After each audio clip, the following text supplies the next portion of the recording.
what's up, rock stars? It's Rox coming to you today with a review for The Chi Season 3, Episode 1. This is my first season reviewing the show. I've always watched the show, so that's why I feel like I can comfortably pick this show up, because I was watching it, I just wasn't reviewing it. I'm a fan. I'm a little disappointed that we have to abandon many of the storylines before because of that goddamn what's his name? Well, I want to call him, I was about to call him Eric Wright. What's his name? Y'all know who I'm talking about. The one who fucked up everything by, sexually harassing women, including his girlfriend on the show. I feel like they knew that they were going to get rid of the girl at the end of last season because she was, I think she was fed up and they knew that. So they was already writing her character out, but then all the shit blew up after the show went off and then they had to get rid of old boy too. So yeah, I'm still gonna try to figure out if I'm with these new storylines. I mean, they kind of carrying on the Douda stuff, but bringing on some new shit. They didn't let old girl, the wife, the new wife, they didn't let her start talking more. Drake. But whatever. The show is back and I will be reviewing it, you guys. So with no more further ado, let's get to it, shall we?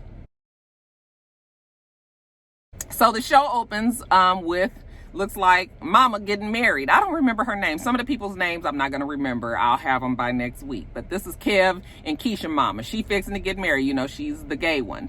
She is nervous because Keisha not there. We see Keisha rushing, running across the grass to get to wherever the wedding is going to be, and her dress is flowing. It's pretty. It was a very nice cinematic shot. But she rushes into the chapel, or rushes into the building and rushes outside. It's an outside wedding. And now Mama is comfortable, and she's being walked out, I think, by her son Kevin, and Drake is up there. Okay, fine. So we about to get married. Okay, we also see Emmett Mama. What's her name? Oh, her name is like right on the tip of my tongue, but I can't think of it. Emmett Mama and Darnell, they coming to the wedding together. I was like, what is this? Girl, I know you ain't got back with your baby daddy. Your child is almost 20 fucking years old, girl. Why are you going back? This is hustling backwards, okay? Especially with Darnell, with all his kids and all his, wives, baby mamas, whatever. But he evidently is friends. They both are friends with the couple. So they get to the wedding. We find out that he actually used to mess with Kevin's mama back in the day. She was like, you probably the reason why she gay now. He was like, nah, she was just, trying out. She was always gay. Anyway, we see the wedding. It's whatever, Drake, she's saying how much she loves the kids, and she gives them a gift at the wedding. You can tell that Keisha not with it. She kind of got an attitude, but Kevin is excited. She gives them their little gifts. It's a necklace and a bracelet and everything and whatever. Okay, she loves them with her whole heart. All right, we all getting married today. And so then after that, they're married. They're a happy couple. Rah, rah, rah, shish, boom, bah. Now, after the wedding is over, we see Kev, he rushes off, he gets on the bus, not sure where he's going, but we see soon enough when he gets to a church and it's all gray and dark. I'm just thinking to myself, like, it was just sunny at the wedding. It was just nice. You get all the way on the other side of town and the shit. But I mean, I guess that's kind of how it can be in Atlanta as well. But it's gray and dreary there, and when he walks up, he sees Ronnie. Ronnie's at the door. He's trying to get in there like it's a private funeral. I said, oh, not the funeral for old boy. Okay, what was his name? Brandon. But what's his real name? I can't think of it. So it's Brandon's funeral. And, when Kev walks up, he sees Ronnie. He's like, you can vouch for me, right? I'm sorry. You can vouch for me, right? That's my Ronnie voice. Kev says, no. Like, basically, I don't know you. So he goes inside, and it is definitely the funeral. Everybody is there, and it's sad, as funerals can be. We have Brandon's mother up there who has lost both of her sons, Coogee and Brandon, and she just gives a speech about how She ain't had much, you know, when Chicago took the rest of whatever she had from her, you know, her 2 boys, you know, she didn't have love when she was growing up. That's why it was hard for her to show love to her boys, and her boys still turned out to be great kids, you know, but Chicago took their lives, you know, and just basically fuck Chicago. You know, she over it, she gone, she ain't got shit else to do with this damn city. She's broken, she is never going to be the same again. I felt really bad for her, and, you know, it must be, I can't even imagine the pain to lose both of your children. So, not the most uplifting speech at a funeral, but it is what it is. Afterwards, the pallbearers, they take the coffin out, put it in the car. I guess they're on their way to the cemetery, and we see the mama come out with her boyfriend, and Ronnie is out there. You know, he was like, what the fuck are you doing here? You know, I just came to pay my respects. Who does he sound like? He sounds like some of my other characters. He was like, nigga, don't nobody want your respects here, okay? You killed one of the ones, and no, go away, Ronnie. You know, but Ronnie been drinking. Maybe Ronnie's, his perspective, his view ain't all the way clear. So when the boyfriend takes him off to the side, then here come Douda. Okay, come up, you know, I just want to give my condolences. She looking at him like, nigga, I know who you are.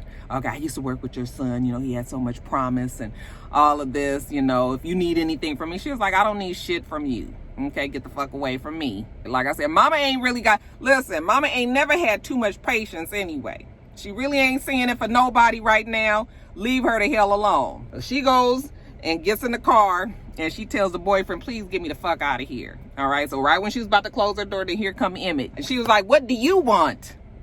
Okay, I'm trying to go back to, where did she go, Minnesota or something?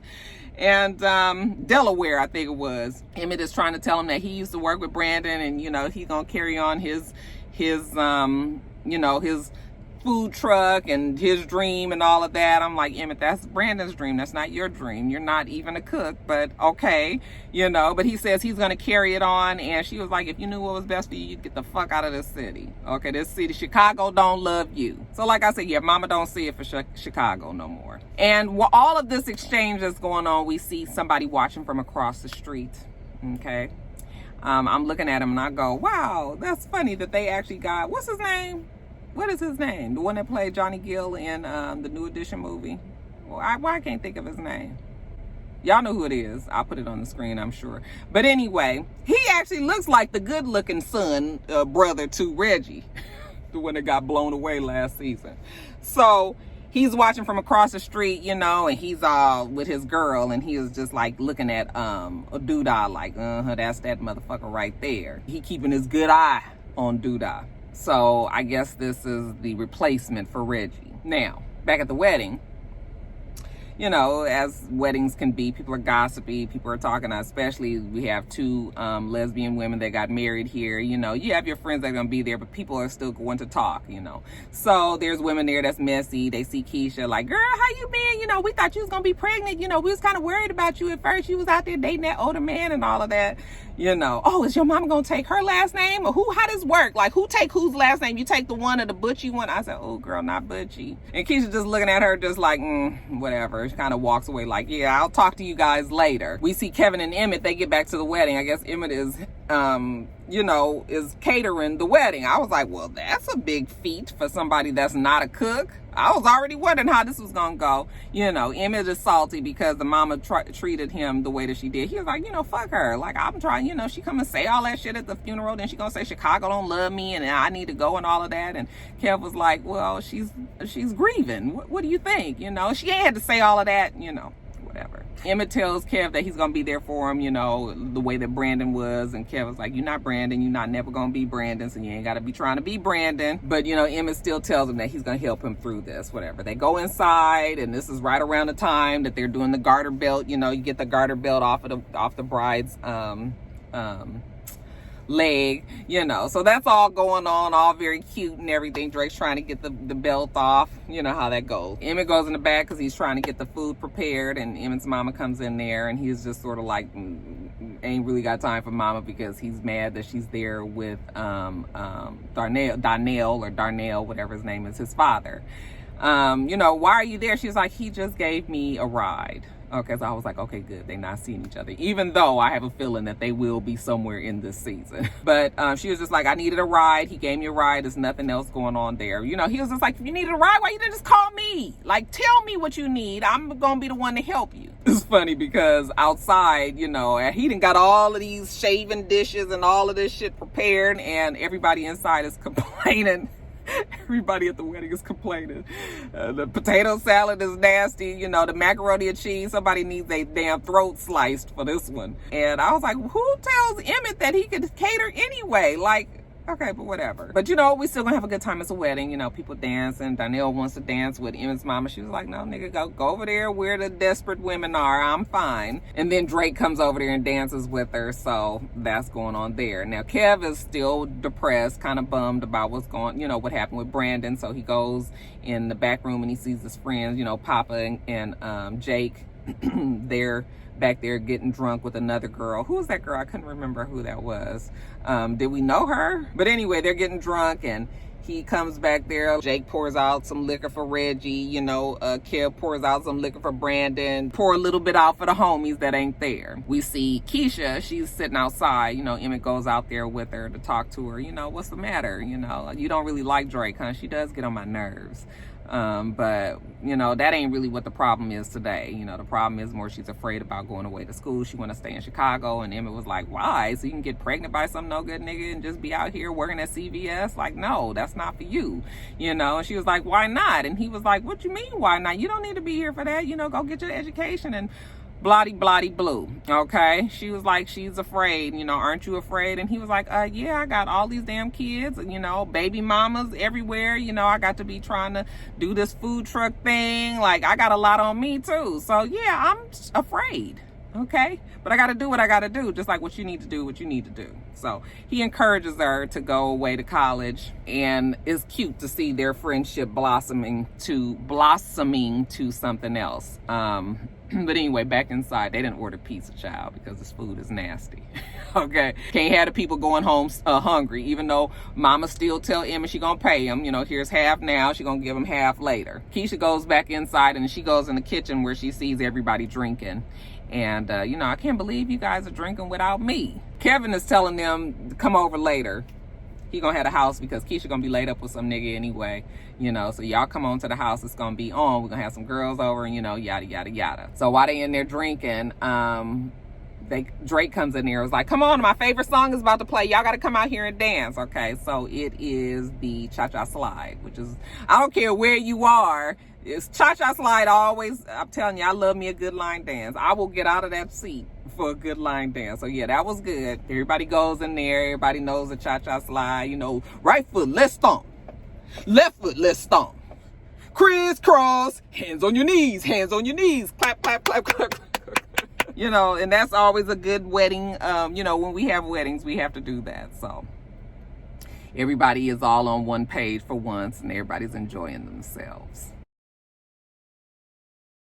Now let's jump over to Douda. We see him. He gets called to a meeting. You know, it's dark, it's shady. It's in some garage or something. He walk up to old boy like, oh, so you called this meeting? And he was like, no, I thought you called the meeting or something like that. You know, with some confusion there. And then next thing we know, old boy get his head blown off. Okay, from a side over on the side. And Douda, you know, he just jump and he get his gun. I was like, nigga, you ain't gonna run for cover? Okay, he didn't know what to do with himself. Well, it turns out that it's Reggie's brother. I don't know what his name is yet. Did they even say his name? I'm not sure if they did. But anyway, it's Reggie's brother. And yeah, he got a bone to pick with Douda. He ain't even sure if Douda was behind Reggie getting killed, but he gonna find that out. But in the meantime, he want Jake. Evidently, the mama had been signed over custody to Douda. And yeah, brother wants his little brother. Douda was like, nope, he's doing well. You know, I'm gonna give him some opportunities. Besides, Jake said that you was dead. Okay. And the brother said, well, I guess I'm the resurrection. Okay. Yeah, the brother ain't going nowhere. Back at the house with Kev and Keisha mama, the wedding is over. Drake and the mama's fixing to go and have their honeymoon. So you know, they're gonna pay Keisha. Well, at least Drake is gonna pay Keisha to watch Kev. You know, the mama was like, that's her brother, she don't need to get paid. Yes, she do. She 18, she need a little money. Let's go on and give her this money. Okay, y'all don't burn the damn house down. We see Emmett get home from the wedding. You know, he kind of in a bad mood because, you know, the funeral was bullshit. The mama was mean, said some old crazy shit to him. Then at the wedding, you know, he had the food already and they had ordered pizza. And, you know, Tiffany was like, or Tiff said that she saw that, thought it was kind of funny. You know, I'd have done the same thing if the food was nasty. People got to eat. Now that you talk about it, she kind of want a little pizza herself. So now it looks like Emmett and Tiff are trying to make it work. They're a couple, okay? She kind of reminds me of Lauren London, so like a younger Lauren London in some kind of way. But anyway, I guess they're going to make a go of it since she's having another baby. Might as well just try to work this shit out. Now, we see, I was like, this is the first time that we got something quite so sexually graphic on this show. And it's fine, you guys. I wasn't ready for the strap on. I'm sorry. I just wasn't ready. I didn't know that's what, I mean, I know that's what lesbians do and all, but I was just like, oh.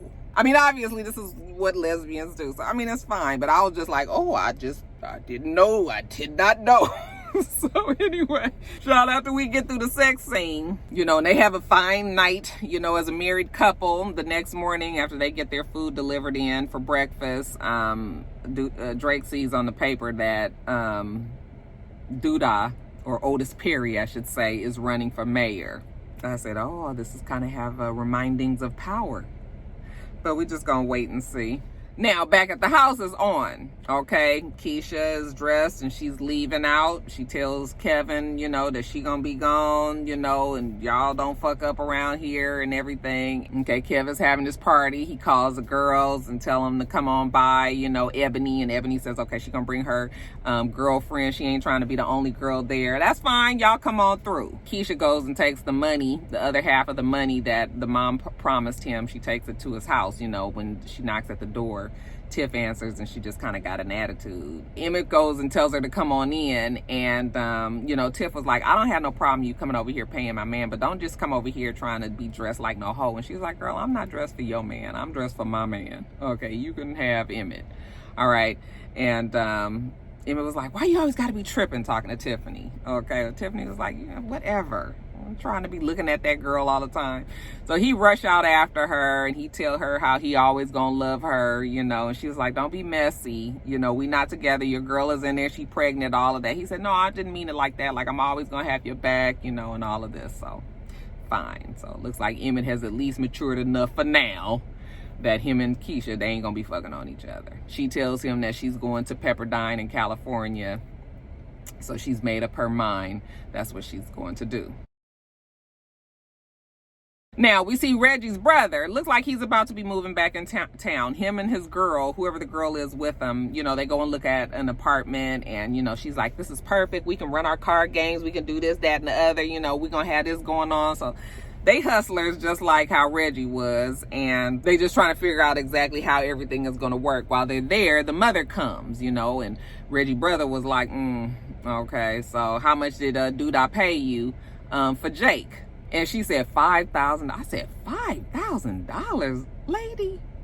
You know, kids, you only paying, you charging $5,000 for your son? I mean, that's a credit card limit. He was like, look, I'll pay you $10,000, but you're going to have to go to the courts and, you know, you're going to have to change that order. She was like, no, she don't want to do that. Besides, Douda or Otis Perry, whatever you want to call him, he going to do really well for Jake, you know, that she didn't get to do that for Reggie and Reggie brother, you know, and now Jake is going to get provided a better life. So if he want to give him, if he rich, he got a whole bunch of money, he want to give him a better life, then so be it. He was like, look, mama, I ain't never knew what love felt like, neither did Reggie. Okay, and really probably not even Jake either. Now you done went and sold him off to the enemy and everything. No, I'm gonna be the one to take care of my brother and show him the love that you could never give us. You know, the mama was like, oh, well, I didn't know that you wanted him that bad. I do. So can you please go down to the courthouse? And she says she can do that. Okay, now back at the house, Kevin is having his party. Papa and Jake, you know, they all dress up. They ready for the girls to come over. And then when it's a knock at the door and it's Ebony and child Maisha's with her, you know, and she was looking and telling Kev, you know, how he you know, was trying to be slick, inviting the hoes over and didn't tell her, okay? You thought you was slick, but you're not. So, you know, she sees Papa and she was just like, hey, Papa. And he was like, hey, Maisha.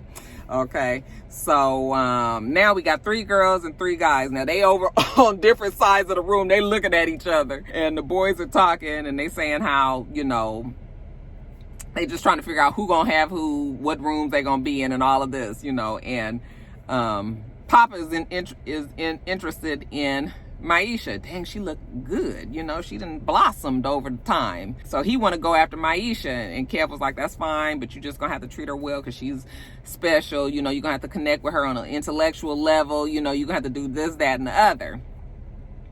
So, yeah. Tell them where they going to be. They figure out the rooms. They tell Papa that he going to get the mama room, you know. And they was like, he was like, why I get the damn lesbian room? Like, is it gonna be chains and whips? Why we be thinking that the lesbians just always have just some old way out, extra erotic, you know? I know lesbians out there, especially the ones that's been couples for a long ass time. I mean, I'm sure y'all have the let's just get it over with sex, just like heterosexual couples do too, right? I mean, I'm right? Everything ain't always a fucking porno, is it? I mean, is it? I would imagine it can be basic as well. But yeah, they was like, no chains and whips or whatever, but they gonna go in these rooms with these girls and see what they can do. Afterwards, you know, the girls are leaving and Maisha gives Papa a kiss. You know, bye Papa, kisses him and leaves. So when they sit down, you know, Jake and Papa and Kev, they were like, damn, what did you do? You know, Jake was like, shit, I want the lesbian room next time. And, you know, Papa just laying the game on him like, no, you gotta, he been reading Devin Franklin's book, you know, and you just gotta talk to him on their level. I gave her a foot massage and I talked to her and about, you know, her dreams and had a nice night of talking with the girl, you know. Kev, what you do? Kev said, well, he finger banged his girl. And Jake was like, yo, well, I fucked mine. Like, he smashed his. You know, Papa's just telling them how, you know, you're gonna have to be careful. The people that you sleep with, you're gonna always be connected to them. You know, he get real deep with it, you know. You gotta remember, in the sheets. I said, look at Papa trying to be the ladies' man. That is too funny. Then jumping back over to Douda, well, actually Douda security. We see him leaving his pizza, one of his pizza places. And he must have the day's deposit or whatever with him. And next thing you know, he's walking through the alley to his car. And old girl that's with Reggie's brother, she passes him in the alleyway like, oh, excuse me, sir. She kind of bumps into him. He's like, that's all right, you know. And then when he turn around, there go Reggie's brother with the gun, okay? And he's all trying to take the money. And the guy was like, you don't know who you fucking with, you know. And I was like, no, sir, I actually believe that Reggie's brother does know who he's fucking with. that is the point, you know. So he take his, he robbed the Douda security, take off running. Now, let's jump over to Ronnie. You guys, Ronnie is drunk. He's a drunk. Ronnie got a lot of demons that he is fighting. Not sure where the granny is. I guess the granny must have died, because we see him back at the house. There's a no trespassing sign on the door. It's like furniture and shit outside in front of the house. So not quite sure what happened there, but I'm assuming Granny is dead. We later see him at a bar. He's drinking there. Some of his homeboys is there, and they just telling him, you know, the streets been talking about him. Don't worry about the streets talking about you. People are always gonna have some shit to say. You're gonna have to do what's best for you, you know, live your life, you know, and all of this. And you're gonna have to cut out all this fucking drinking, you know, because he about to order him another E&J. But when they tell him about himself, you know, he says that's okay. But that's fine. When he leaves the bar, he got a bottle in his back pocket, nigga. Don't catch him slipping. If you stay ready, you ain't gotta get ready. So Ronnie is always gonna be drunk, whether he in a bar or not. Now, while Ronnie is walking down the street, he sees Keisha. Keisha's on the bus stop. Now, it's the end of the day. I don't know where Keisha been all day, you know, because she was just at Emmett's house for a few minutes. But anyway, it's nighttime. She on the bus stop. She's texting somebody named Nook.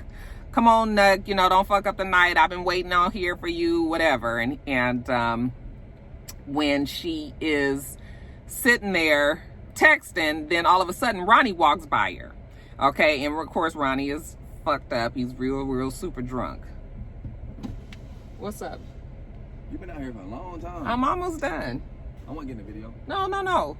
What you need to get in for? Because I want to get in the video. I'm almost done. What's the topic you talking about? I'm talking about the shy. Why this shirt so big? Well, why you got that big old shirt on? You talking about the who? The shy. Can I finish? You talking about, so I remember that part when what's the name happened. You remember that? You don't remember that part? So anyway, as he's walking down the street, he sees Keisha and he's looking at her, and I'm thinking to myself, like, oh my God, please don't do anything to Keisha, because I mean, you already got a bad reputation. He's really drunk. So I'm thinking to myself, he's really, really drunk. So I'm just like, oh my God, you don't need this on your resume, Ronnie. Just keep on moving. But he looks at her, you know, and she feels uncomfortable. She kind of adjusts her clothes and all that, you know, kind of turns away, and he kind of walks on. But it's nighttime. You got this pretty girl sitting on a bus stop, you know, in the middle of who knows where. It's dark, all of this, you know. So the bus, we see the bus coming, but I don't even think she was waiting on the bus. She waiting on Nuck, whoever Nuck is. So the bus is coming down the street. You know, the music is real ominous and everything. And the bus is approaching, and then it stops in front of the bus stop. Now, we've already seen Ronnie's already turned the corner. So Ronnie is in the clear. But the bus stops there, and then when it takes off, we think, well, maybe she's gotten on the bus, right? But oh no, her phone is still sitting on the bench. And she gets a text message from Kev asking when is she going to get home, what time is she getting home tomorrow. So I was like, looks like she might have been abducted, you guys, or, you know, because she didn't get on the bus, I don't believe. I mean, she wouldn't have left her phone behind. She was just sitting right there. But why didn't the bus people see her? You know, if something happened, if somebody snatched her when the bus stopped there, you know, he would have saw something. So I don't know, but it looks like they're going to make it be about a black girl getting snatched in Chicago. So looks like they're changing up some of the storyline.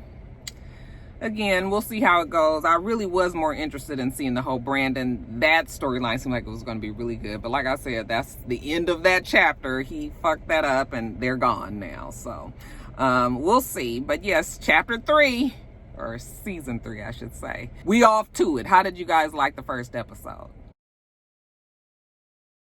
All right, rock stars, let me get off of here. Jada's got to take my car back to the ortho to pick up her temporary retainer. So make sure that you rate, comment, and subscribe to the channel. I'm itsrox. The channel's for itsrox. Everything else I do will be in the bottom bar. All right. So I hope that you have a wonderful, wonderful rest of your day, and I plan on doing the same. Until next time, rock stars. Bye.